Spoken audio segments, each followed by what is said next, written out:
In this video, I'll show you how to play Roblox on PC and desktop. So I'm going to show you some Roblox PC controls you need to know. So ensure you subscribe and turn on the bell notification to this channel for lots of educational guides and content like this. Now I'm going to open my Roblox, right?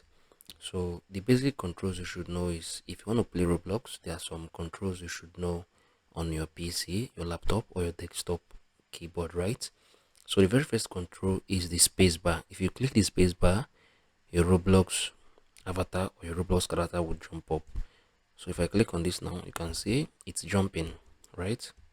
So the next one is your mouse wheel. You can use your mouse wheel to zoom in, like to zoom out your Roblox game. You can use it to zoom in as well, alright?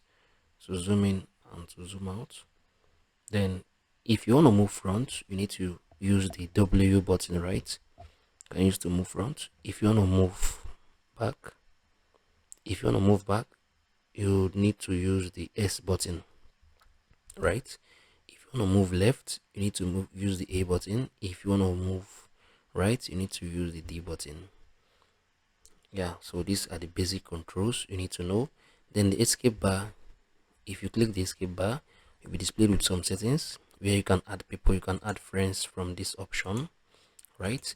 You can leave this game. If you want to leave this game, you can resume this game. You can see someone just accepted my friend request right now, new friend. So this is the setting, right?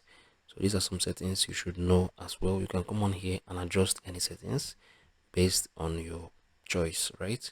So this is the capture. If you want to record a video or a Roblox game, you can do this as well. If you want to do this, I don't think you should do this, so I'm not gonna talk about this.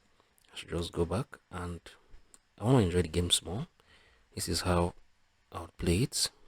Let me see. So I'm currently enjoying my Roblox game now. Please, if you got any questions you want to ask me, ensure you do that below in the comment section. I would be always willing and glad to help you the very best way I possibly could. Thank you guys for hanging around to the end of this video. I'm gonna see you guys in the very next one.